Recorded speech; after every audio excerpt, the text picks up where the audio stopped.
The sun did not rise as expected on that morning, and for many who witnessed it, the darkness felt deliberate. One day in New England, it was swallowed by an unnatural gloom that sparked fear, prayer, and suspicion. Some called it divine judgment. Others later wondered whether it marked the final hours of a forgotten empire named Tartaria. Was this merely a natural disaster, or the shadow of something erased from history? The answers remain fiercely debated, buried between scientific records and revisionist claims, challenging what we think we know. This was the black day they tried to erase forever, the dark day examined. Imagine waking up and the sun simply refuses to rise. On the 19th of May, 1780, the people of New England experienced exactly this phenomenon, a terrifying event that many sincerely believed signaled the end of the world. The anomaly began its steady creep at sunrise in Rupert, Vermont. Residents stepping outside found the morning light strangled by an unnatural gloom. Instead of burning off as the morning progressed, this heavy darkness only intensified and began rolling southward into Massachusetts and Connecticut, like a physical curtain being drawn across the sky. By mid-morning, everyday life ground to a halt. The darkness was not the familiar gray of a passing thunderstorm. It was an oppressive, suffocating blanket that swallowed the landscape. People abandoned their fields, dropped their tools, and retreated into their homes, lighting candles just to navigate their own kitchens in the middle of the day. The psychological toll of this event was massive, amplified by the bizarre behavior of the natural world. By 2 p.m. in towns like Ipswich, Massachusetts, the environment had achieved a complete mimicry of night. Confused by the total absence of daylight, roosters began to crow, woodcocks whistled from the timber, and frogs started their nocturnal peeping from the darkened ponds. It was a complete disruption of the biological clock. While the general public prayed in the unnatural twilight, the early American scientific community scrambled to record empirical data. At Harvard College, Professor Samuel Williams and his colleagues meticulously tracked the obscuration. They documented its arrival at 10:30 inches the morning and noted the peak intensity at exactly 12:45 p.m. Williams recognized immediately that this was not a standard eclipse or a local weather anomaly. The sheer scale of the event defied early scientific explanation. Williams calculated that this impenetrable shadow covered an astonishing 150,000 square miles, stretching all the way east to Portland, Maine, and south to New Jersey, where even General George Washington recorded the unsettling atmosphere in his personal diary. This vast, unexplained darkness left a permanent mark on the collective consciousness of the young nation, sparking profound fear and endless searching for real answers. For well over 2 centuries, the true cause of this massive blackout remained a subject of intense debate and wild speculation. It became a foundational piece of alternative historical narratives, a cornerstone for those arguing that the late 18th century hid a catastrophic, civilization-resetting global event. The lack of an immediate, verifiable explanation allowed myth to flourish in the spaces where empirical data was absent. The definitive resolution to this centuries-old mystery did not arrive until 2007, courtesy of modern dendrochronology. Researchers at the University of Missouri Tree Ring Laboratory finally cracked the case by examining physical evidence locked inside ancient timber. By analyzing fire scars and tree rings in the Algonquin Highlands of southern Ontario, they discovered unmistakable heat scars. These scars proved beyond a shadow of a doubt that a massive, catastrophic wildfire had consumed the region in the spring of 1780. The heat from the inferno had killed the living tissue of the trees, leaving charcoal formations permanently sealed beneath subsequent years of new growth. This immense fire generated towering columns of smoke that were swept up into the upper atmosphere by strong winds and low barometric pressure, creating a high-altitude soot plume that traveled hundreds of miles eastward to plunge New England into artificial night. The physical properties of this massive smoke plume also explain the deeply unsettling visual phenomena reported by the survivors. Witnesses described a rust-colored sky, and a moon that looked as though it were dripping blood. This terrifying visual was not a supernatural omen, but a massive demonstration of atmospheric light scattering. The dense wildfire smoke was packed with large particulate matter, specifically ash and soot measuring up to 500 nanometers in diameter. These massive particles effectively acted as a colossal atmospheric filter. They blocked out the shorter wavelengths of light, completely stripping the blue, green, and purple hues from the visual spectrum. Only the longer wavelengths of red and orange had the kinetic energy to penetrate the dense upper troposphere smoke, painting the midday sky a sick copper and transforming the night sky into a blood-soaked canvas. The Great Cartographic Vanishing Act. Let us look closely at a phenomenon that has fully captured the modern collective imagination and fueled countless alternative histories.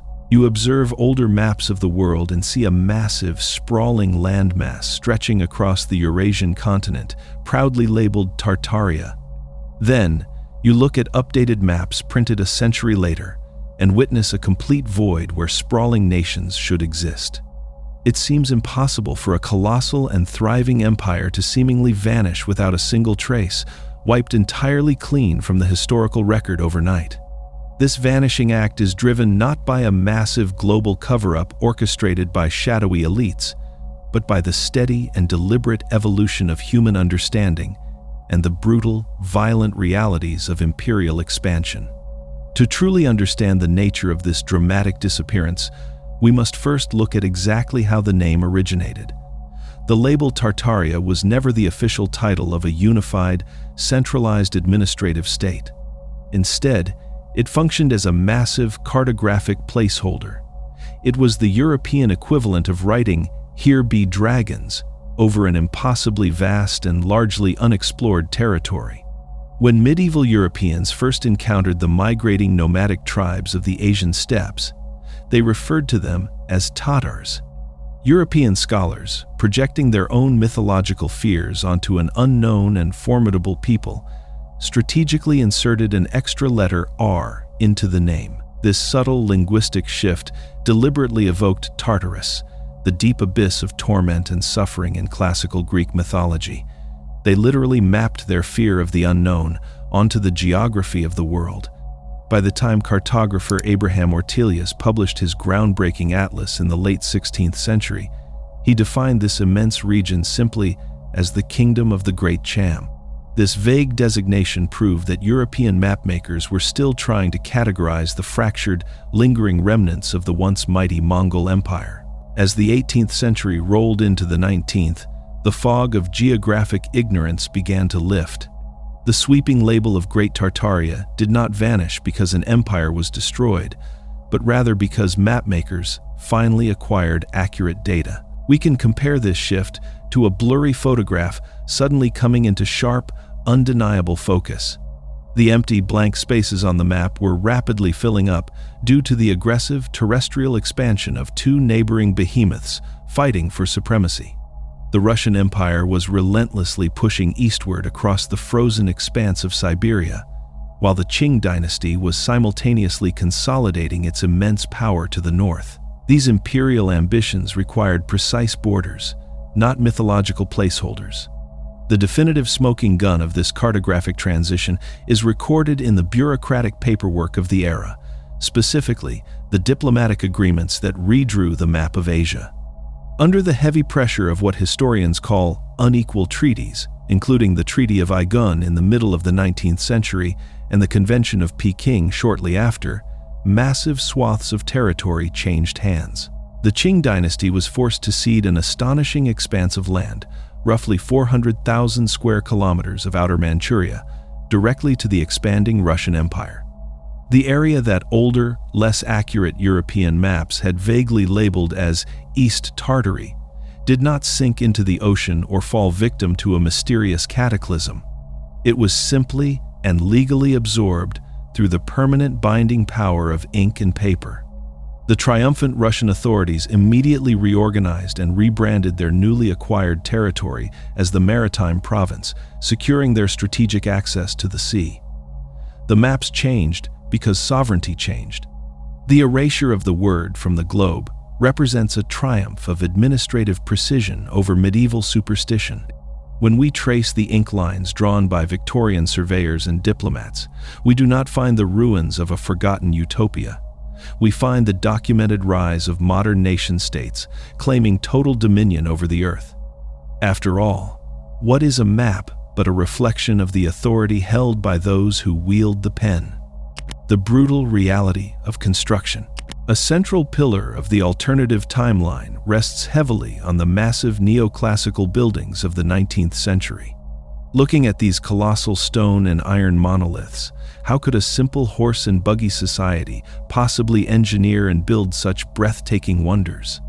The theory posits that the populations of the era simply found and repurposed the vast remains of a completely forgotten global civilization. The core assumption is that these magnificent structures were inherited rather than physically built. The historical reality of 19th century engineering, however, reveals a much darker, incredibly brutal, and thoroughly documented human effort. These grand monuments to empire were not miraculously discovered intact, but were dragged from the earth through grueling physical labor and staggering human sacrifice. Consider the towering, awe-inspiring presence of St. Isaac's Cathedral in St. Petersburg. The sheer impossibility of its monumental scale often fuels the inherited buildings narrative among modern observers. The actual engineering records left by its visionary French architect, Auguste de Montferrand, tell a harrowing story of sheer perseverance against an unforgiving landscape.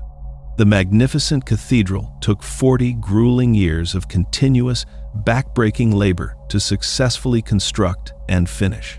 It was not erected on solid, dependable bedrock, but directly on the soft, saturated sediment of a hazardous marshland fen.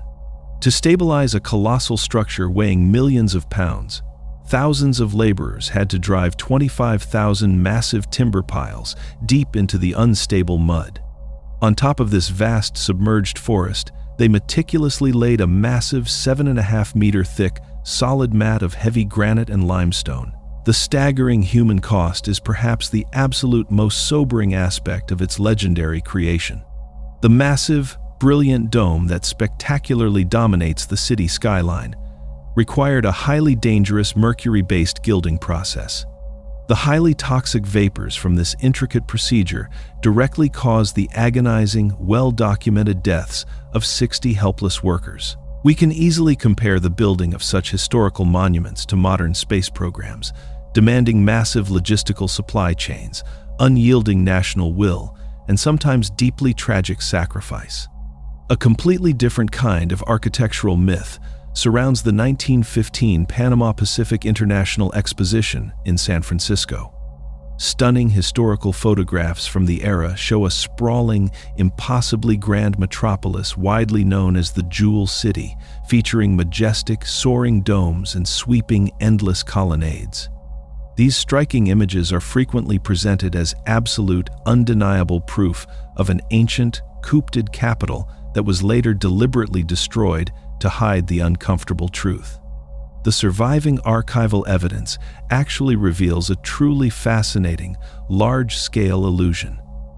These grand, sweeping structures were never genuinely ancient stone. They were temporary stage sets primarily constructed from staff, a highly fragile mixture of standard plaster of Paris and coarse burlap fiber. It was essentially a spectacular, life-sized movie set, specifically designed to look exactly like solid, heavy Italian marble. The dazzling tower of jewels, reaching well over 400 feet directly into the night sky, achieved its otherworldly, magical glow not through some lost ancient technology, but by being painstakingly covered in 102,000 Novagem glass prisms. These intricate prisms were designed to catch and amplify the reflection of electric searchlights piercing the dark night. The seemingly tragic, rapid demolition of these magnificent buildings was absolutely always part of the original master plan. They were built to last only a few short months, quite literally designed to safely decompose and wash away in the winter rain. They were an architectural magic trick meant to celebrate the opening of the Panama Canal deceiving the modern eye with cheap plaster and brilliant lighting. The true marvel of the 19th century lies not in hidden ancient magic, but in the unbelievable audacity and ruthless ingenuity of the people who actually built the modern world from raw mud, timber, and simple plaster. The mechanics of the reset. Let us step inside the mind of the modern revisionist and examine the actual mechanics of this proposed alternative timeline. How does a thriving global empire vanish overnight? The absolute foundation of this theory rests on a great reset, a sudden global cataclysm that supposedly struck the Earth between 1780 and 1785. Proponents of this theory argue that this event completely wiped out an advanced, unified, and harmonious global civilization. In the immediate aftermath, during what is called the inheritance period, desperate and primitive survivor populations supposedly wandered into these miraculously intact, empty metropolitan centers. These new arrivals simply moved into the massive stone monuments, claimed the astonishing architecture as their own, and frantically invented foundation myths to hide their grand theft from future generations. The most visible and enduring piece of evidence for this supposed cataclysm is the concept of the mud flood. When you walk through almost any major historic city center today, from Boston to Paris, you will inevitably notice grand, older buildings that appear to be partially submerged in the earth. You will see large windows and grand archways sitting exactly at ground level, or sometimes even dipping below the pavement. To the revisionist eye, this architectural quirk is absolute proof that a massive wave of global sludge literally buried the first floors of Tartarian cities. They argue that 19th century societies spent decades simply digging these magnificent structures out of the mud rather than building them from scratch. It is a visually compelling argument that seems to make perfect sense when you are staring down into a sunken basement window. The historical reality of these sunken windows is far more practical and frankly much more interesting than a magical wave of global mud. Architectural historians categorize these specific features as light wells or areaways. Before the widespread adoption of commercial electric lighting in the late 19th century, providing natural illumination and fresh air to the massive basements of heavy masonry buildings was a major engineering challenge. These buildings required vast subterranean spaces for coal storage, massive boilers, and servant quarters. The only physical way to prevent these essential basement levels from becoming dark, suffocating tombs was to dig deep trenches around the perimeter and install massive glass windows. These features were standard elements of urban design, functioning exactly like modern ventilation systems for a society transitioning into the industrial age without the benefit of electric light bulbs.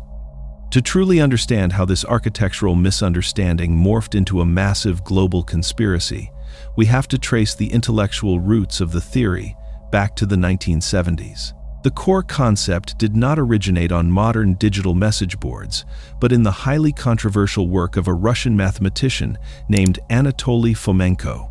He developed an incredibly elaborate theory known as new chronology. Fomenko aggressively argued that the entire written history of human antiquity and the Middle Ages is a complete fabrication.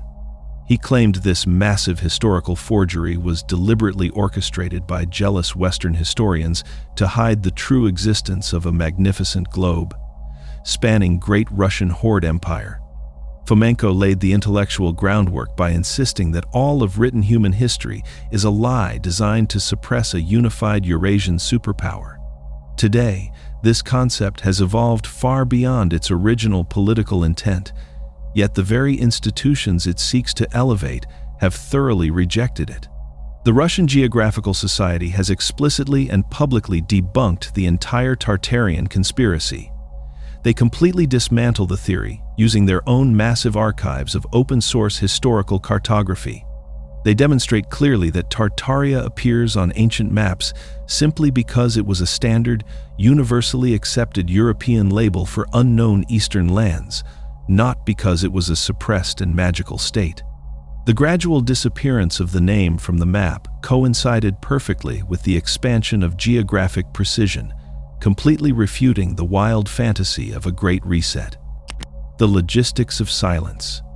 The concept of a global conspiracy to rewrite history requires a level of international coordination that is fundamentally at odds with the chaotic reality of the 19th century. We are asked to believe that every major world power, from the burgeoning American Republic to the ancient dynasties of the East, collectively agreed to burn their maps, edit their textbooks, and maintain a vow of total silence regarding a lost global empire. This idea collapses under the weight of the immense geopolitical rivalry that actually defined the era. This was the age of the Great Game, a period of intense and often violent competition between the British and Russian empires for total control over Central Asia. These two superpowers were locked in a desperate struggle for every square inch of territory, fueled by deep-seated suspicion and open hostility. The suggestion that these bitter enemies would suddenly set aside their existential conflict to cooperatively forge a global history is a logistical impossibility. They were too busy trying to outmaneuver and destroy one another to ever agree on a unified lie. This historical isolation was further amplified by a massive communication gap that modern observers often fail to grasp.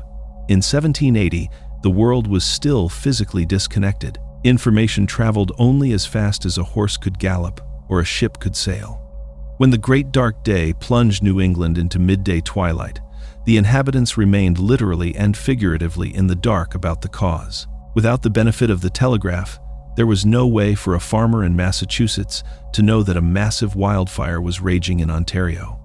This total lack of real-time communication allowed localized, supernatural myths to flourish. The vacuum of information was filled with talk of biblical omens and the end of days because the scientific data simply could not travel fast enough to catch up with the fear. By the time the telegraph finally stitched the world together decades later, the era of regional legends was being replaced by the rigorous, international peer review of emerging scientific societies. Perhaps the most damaging blow to the theory of a suppressed empire comes from the very people who supposedly lived within its borders. If a unified Tartarian state truly existed, we would expect to find some record of it in the oral and written traditions of the people who actually inhabited the Eurasian steppe. However, when we look at the rich and detailed histories of the Manchus, the Mongols, and the various Turkic tribes, we find a completely different story.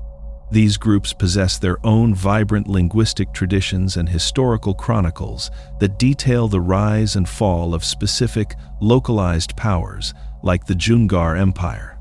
They remember their khans, their warriors, and their specific territorial boundaries with incredible precision. Yet, in all of these indigenous records, there is absolutely zero mention of a unified, globe-spanning Tartarian state. The name was an external label used by European explorers who viewed the vastness of Asia from a distance. It was a word imposed by outsiders, much like the term Orient, to describe a diverse collection of independent cultures they didn't fully understand. The various peoples of Siberia and Central Asia have no legends of a great Tartaria because it was never their name for themselves. The academic silence surrounding this lost empire isn't the result of a coordinated cover-up. It is the natural result of historians finally listening to the actual voices of the people who lived on that land, rather than relying on the vague and fearful guesses of early European mapmakers. The era of documentation. The transition from the late 18th century to the mid-19th century was not a period of global amnesia, but rather an unprecedented explosion of human documentation, labor, and engineering progress. We have examined the chilling atmospheric anomalies of 1780 and the shifting ink on 19th century maps, not as signatures of a vanished empire, but as the birth pains of the modern administrative state.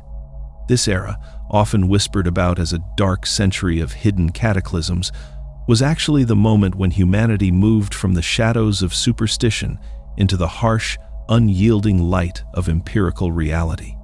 It was a time when the wooden frames of the early modern world were systematically replaced by the enduring strength of masonry and the revolutionary capacity of iron frame construction. This architectural shift was fueled by the rise of the age of neoclassicism. The newly formed global powers, including the United States, the Russian Empire, and the British Empire, did not simply find these grand buildings standing in empty fields.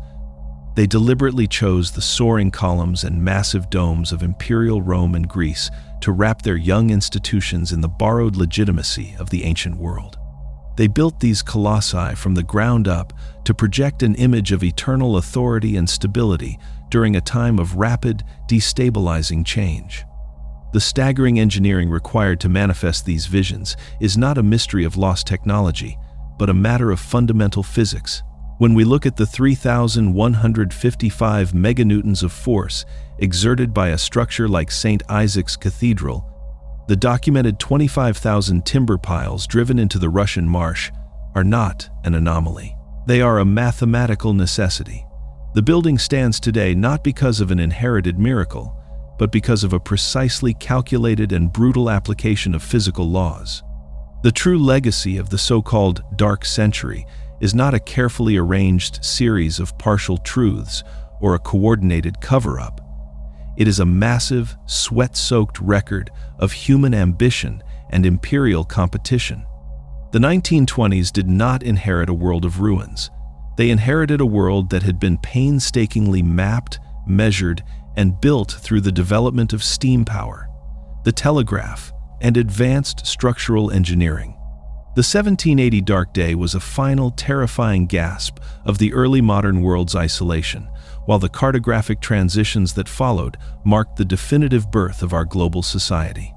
We find the evidence of our past not in the gaps of a conspiracy, but in the thousands of pages of technical archives, the fire scars of ancient trees, and the deep, heavy foundations of the cities we still inhabit. The official narrative is a complex and thoroughly documented testament to what human beings can achieve when they stop fearing the darkness and start measuring the world.